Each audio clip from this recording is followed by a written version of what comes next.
My name is Peter Joseph. I am currently the de facto founder of an organization called the Zeitgeist movement, which is seeking to alter the current cultural climate, if you will, into something that could be considered actually sustainable for not just one nation or class, but all the world's people.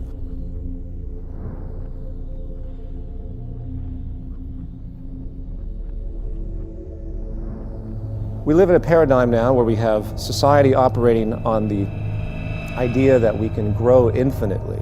Therefore, we keep buying and consuming regardless of how many resources we have. This creates a collision course with nature, which the world is figuring out right about now on many levels, that the Earth is essentially a closed system. It took billions of years to create the minerals we have. It took many, many hundreds of millions of years to create the fossil fuels which govern everything we have.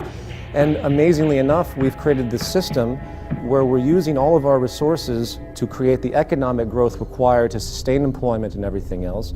And simultaneously, we're diminishing our resources at a near exponential rate, it seems, as population continues to grow. And no one seems to understand that it's an absolute clash, and that eventually we're going to run out of pivotal resources, and eventually you're going to see things, I don't know, like the human population start to dwindle down.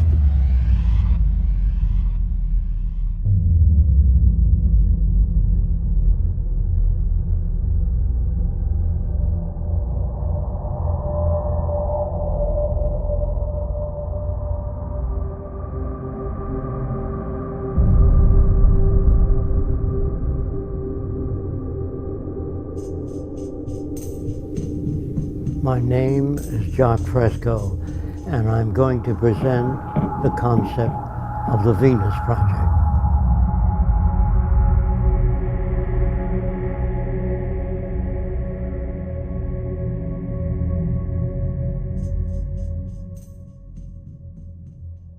If you don't want war, if you don't want poverty, hunger, unemployment, you have to declare all the Earth's resources as the common heritage of all the world's people.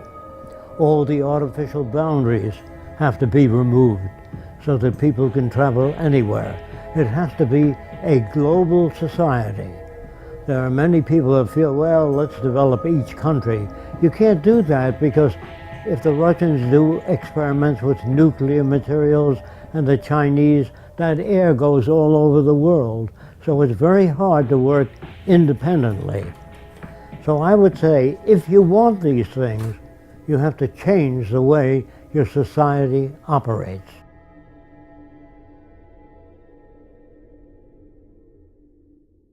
We believe here at the Venus Project, we are not civilized yet. As long as you have armies, navies, prisons, police, we are not civilized. No nation is civilized. Being civilized is an ongoing process.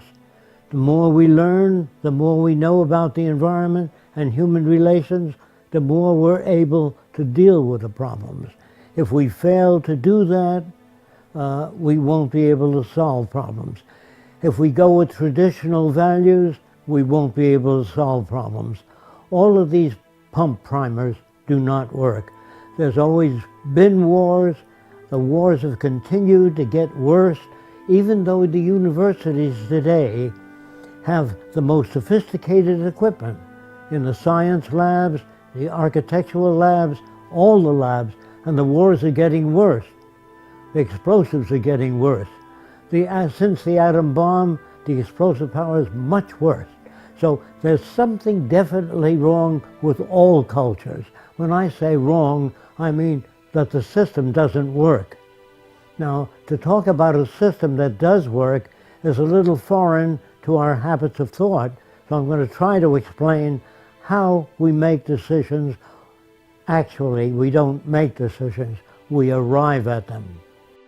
The only way a real society can operate, period, is in a steady state economy, meaning you don't have the mechanism of constantly needing to do anything other than being sustainable in your everyday living and having society recognize the attributes of sustainability rich are required. That's the value system orientation needed to create a stable society.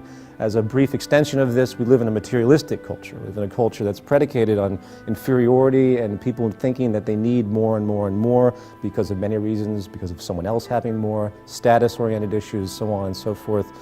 And that fuels into this mechanism of the growth economy, of getting more and more holidays, people give each other gifts. These are inventions for economics. As long as we use money and the bottom line is profit, then those who control the money are able to make the laws in their favor. And that means that they really don't care about people.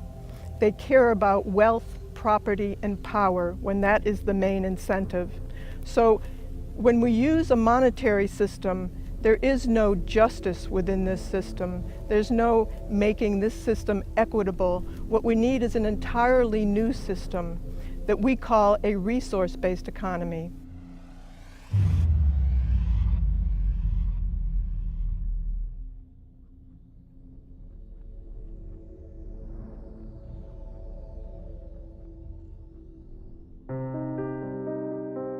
In regard to social operation and how to create a new society, or better yet, just to say to create any society that would be sustainable and efficient, there's really an empirical train of thought, if you will, of how to do that. First of all, you have to think about what the human being actually needs.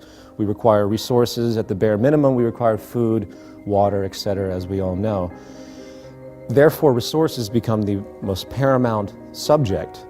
Resources, in fact, should be the foundation of any economic structure. So what do? If you consider that the Earth is a closed, finite system? First thing you have to do is do a survey of the Earth's resources and the carrying capacity of the environment. If you produce a population far in excess of the carrying capacity of the environment, you're going to have trouble. You're going to have malnutrition and all the problems that go with it. So first we have to find out what can each successive environment carry and maintain a population in accordance with the carrying capacity of the Earth, not what I like or somebody else likes or some politician's notions. It has to be based upon the carrying capacity of the Earth. To organize a structure based on the intelligent management of the Earth's resources, you start from essentially the base level of where is everything. So you look at the planet, you say, okay, we have iron ore here, we have petroleum deposits here, if we were using petroleum at that point in time. In the future, hopefully will not be because it's damaging. We have places for great wind energy here. You get the point. We can assess the entire environment of what we currently use based on our technological facilities at that point, and we start to create a structure of analysis, maintenance, and management, and basically monitor and understand what we have. Then we can design the parameters for the new society. Without a survey, we couldn't do that. Survey means physical disabilities, all the known diseases. That tells us how many hospitals we have to build. Of course, the survey would include available materials. Otherwise, if you just sit down and turn out a hospital or turn out a social plan, not based on what you have, not based on what Fresco believes, only statistical evidence. The end of what's your opinion should have been gone in 1927. Then you move to the next level. How do we utilize resources in the most efficient way? Technology is the methodology to harness any type of resources we have. Technology is the growing intellectual field that allows us to know how to manipulate our environment for our betterment and to be more sustainable, hopefully. So what we do is we utilize our technical information, and then we analyze the planetary resources. Then we build from the ground up an entire infrastructure, not based on the whims of any type of ideology, capitalist, socialist, fascist, whatever, what have you, communist. You do it based explicitly on the most efficient means to do it with the most peak efficiency possible based on the technology available at the time, the intellectual resource of the time. You have peak efficiency and sustainability as your goal. You just simply weigh all parameters when you analyze anything, and then you're going to build a society that is essentially, for lack of a better expression, perfect.